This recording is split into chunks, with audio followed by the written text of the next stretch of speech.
غرباء غرباء غرباء.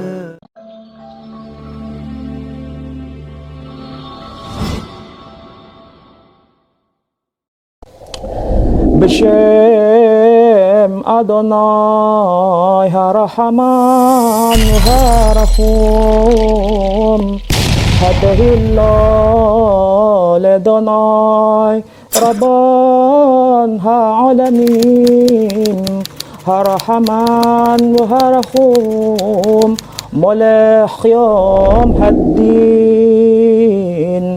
אותך עבדים ובך מסתייעים. Bismillahirrahmanirrahim. Alhamdulillahirabbil alamin. Assalatu wassalam ala asrafil anbiya wal mursalin sayyidina wa habibina wa syafi'ina wa maulana Muhammadin wa ala alihi wa ashabihi ajma'in. Wala haula wala quwata illa billahil aliyil azim. Ashhadu alla ilaha illallah wa ashhadu anna Muhammadar Rasulullah. Raditu billahi rabbah wa bil islami dinnah wa bil Muhammadin sallallahu alaihi wasallam nabiyya wa rasulah. Allahumma sholli ala sayyidina Muhammad wa ala sayyidina Muhammad kama shallaita ala sayyidina Ibrahim wa ala sayyidina Ibrahim wa barik ala sayyidina Muhammad wa ala sayyidina Muhammad kama barakta ala sayyidina Ibrahim wa ala sayyidina Ibrahim fil alamin innaka Hamidun Majid. أعوذ بالله من الشيطان الرجيم. بسم الله الرحمن الرحيم.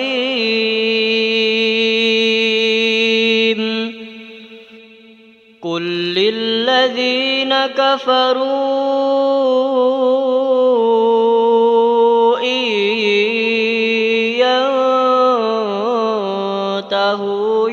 يغفر لهم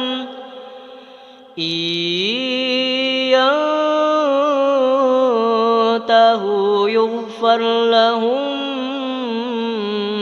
ما قد سلف وإن يعودوا فقد مضت سنة الأولين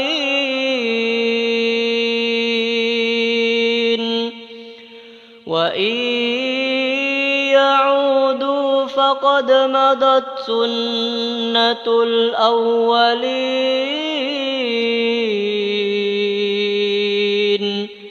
صدق الله العظيم.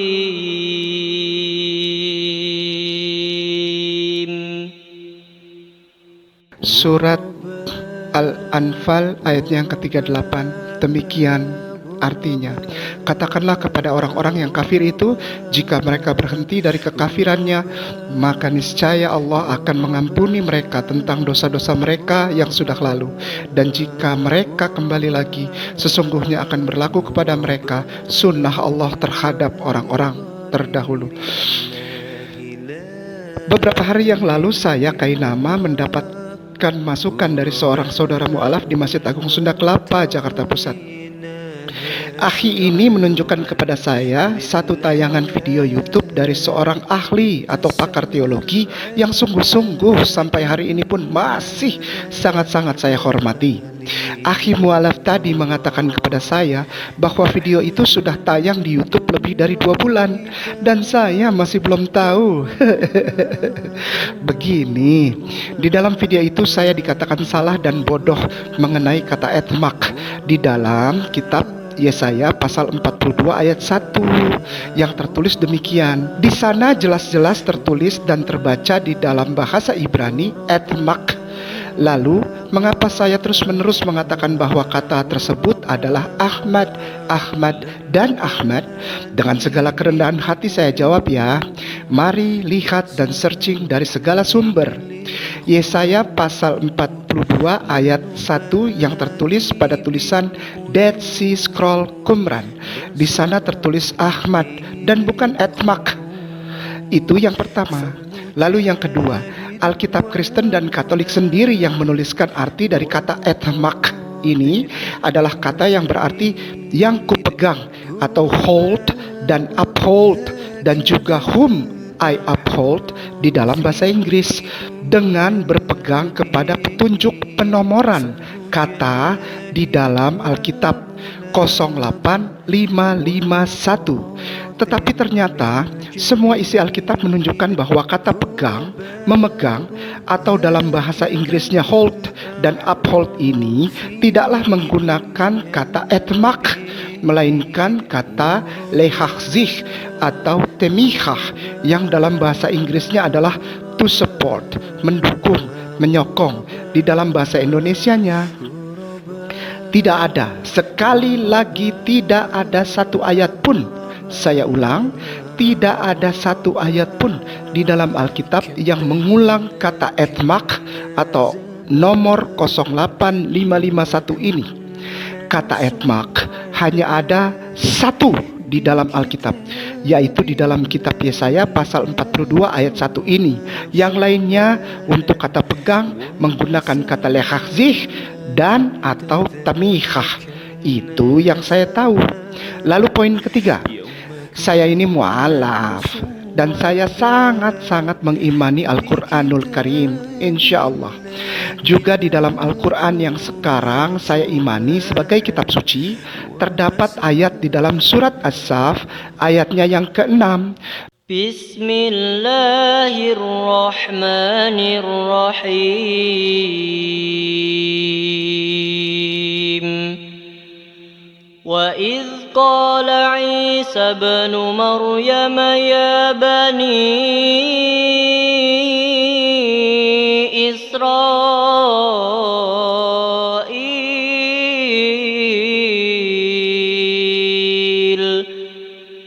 إِنِّي رَسُولُ اللَّهِ إِلَيْكُمْ مُصَدِّقًا لِمَا بَيْنَ يَدَيَّ مِنَ التَّوْرَاةِ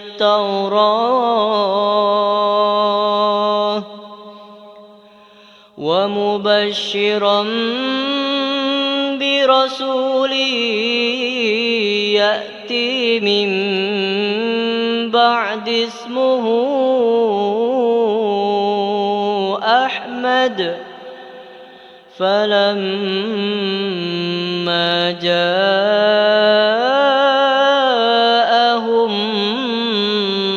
بِالْبَيِّنَاتِ قَالُوا هَذَا سِحْرٌ مُبِينٌ صدق الله العظيم.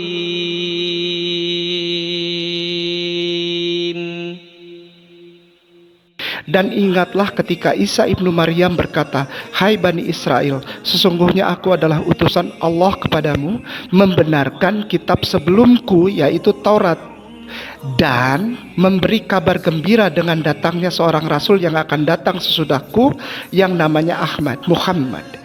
Maka tatkala rasul itu datang kepada mereka dengan membawa bukti-bukti yang nyata, mereka berkata ini adalah sihir yang nyata. Inilah yang saya pegang, saudaraku, bahwa ketika ayat-ayat suci Al-Quran diturunkan, yaitu kebenaran firman Allah diturunkan, maka akan ada orang-orang yang mengatakan bahwa ayat-ayat Al-Quran adalah sihir yang nyata. Saya tidak mau menjadi orang yang mengatakan bahwa ayat-ayat suci Al-Quran adalah sihir yang nyata. Saya nggak mau.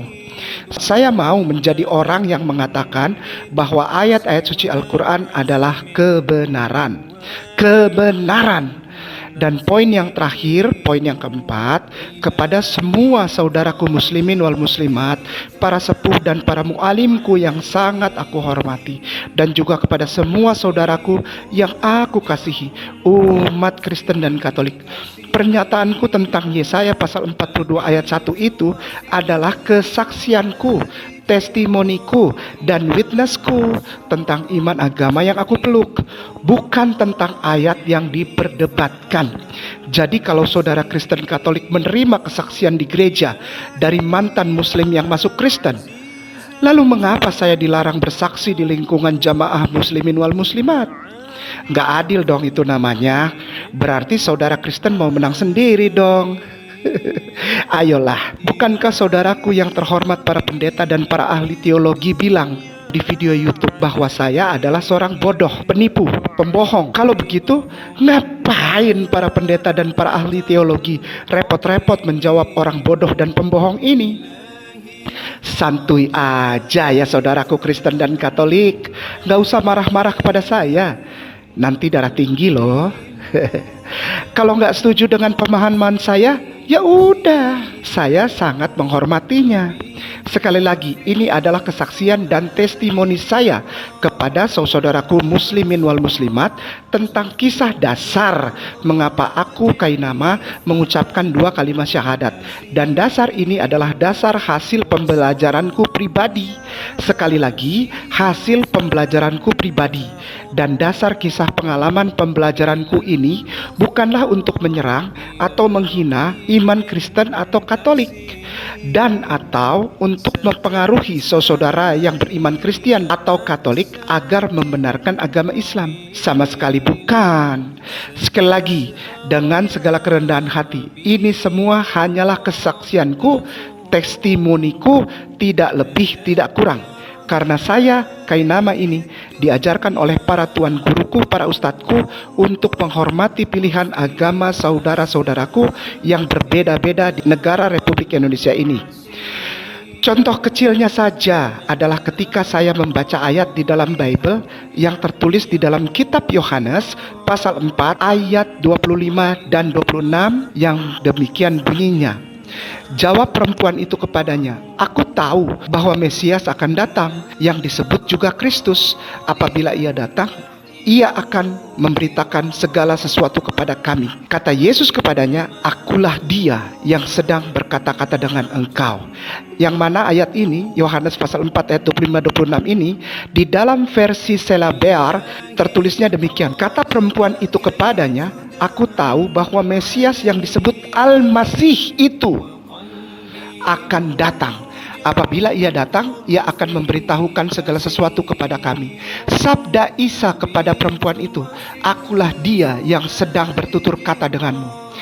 Dalam versi King James Bible, the woman said unto him, "I know that Messias cometh, which is called Christ. When he is come, he will tell us all things." Jesus said unto her, "I that speak unto thee am he." Yang mana di dalam Alkitab Vulgata tertulis demikian, kitab bahasa Yunani tertulis demikian, "Legel autohe gune oida oti Mesias ergetai ho legomenos Christos otan elte ekeinos anagelei emuin avanta legel auto ho Iesos ego emi ho lalon soy." Saudaraku, di dalam bahasa asli Alkitab pun beliau Yesus disebut sebagai Mesias dan Kristus, Al-Masih dan yang diurapi. Tidak pernah Yesus itu disebut sebagai Theos atau Tuhan. Tidak pernah. Sekali lagi, tidak pernah. Dan di dalam Alkitab terjemahan bahasa Arab tertulis demikian. Yohanes pasal 4 ayat 25 dan 26 di dalam Alkitab terjemahan bahasa Arab. Qalat lahul mar'atu ana a'lamu ammasiyan alladhi yuqalu lahul masihu ya'ti famata ja'a dhaka yukhbiruna bikulli syai'in qala laha yasu'u ana alladhi akallimuki huwa. Dengan segala kerendahan hati, ingin saya sampaikan kepada semua saudaraku Kristen dan Katolik bahwa saya membaca di dalam Alkitab tentang Yesus yang memperkenalkan dirinya sebagai Nabi, dan saya menghormati beliau sebagaimana yang beliau sampaikan tentang keberadaan beliau. Jadi, saya sebagai seseorang yang sekarang beragama Islam, justru saya menghormati Yesus sebagaimana yang Yesus katakan di dalam Alkitab. Sekali lagi, Saya sebagai seorang yang sekarang beragama Islam, justru saya menghormati Yesus sebagaimana yang Yesus katakan di dalam Alkitab. Jika saudaraku Kristen dan Katolik menghormati Yesus dengan cara yang berbeda dengan informasi dari Yesus sendiri, sebagaimana yang tertulis di dalam Alkitab, yaitu bahwa saudara Kristen dan Katolik menghormati Yesus sebagai Tuhan, ya saya tidak akan memperdebatkan hal tersebut. Saya justru menghormati pilihan pemahaman iman saudara Kristen dan Katolik. Saya yang beragama Islam ini menghormati Yesus yang adalah Nabi, sebagaimana yang tertulis di dalam Alkitab. Dan saudara Kristen dan Katolik menghormati Yesus sebagai Tuhan sesuai dengan ajaran dogma iman Trinitas Kristennya yang tidak tertulis di dalam Alkitab. Sama-sama menghormati kan, walaupun dari dua sisi yang nampaknya berbeda, tetapi tetap menghormati Yesus. Sekali lagi dengan segala rasa hormat dan kerendahan hati, saya Kainama dan seluruh umat Islam di seluruh dunia menghormati Yesus sesuai dan seturut dengan kata-kata Yesus di dalam Alkitab. Dan saudara-saudaraku Kristen dan Katolik menghormati Yesus menurut ajaran yang berasal dari luar Alkitab. Berbeda? Berbeda? Memang, tetapi tetap sama kan? Sama-sama menghormati Yesus, hanya saja dengan menggunakan dasar yang berbeda. Sama, dasarnya saja yang berbeda. Berbeda, tetapi sama tujuannya. Seperti Indonesia ya. Seperti Indonesia, ya. Berbeda-beda tetapi tetap satu. Di Indonesia ini perbedaan itu justru membuat indah, bro. Bukan untuk saling maki. Oke? Peace, salam damai. Wallahu alam bisawab. Wassalamualaikum warahmatullahi wabarakatuh.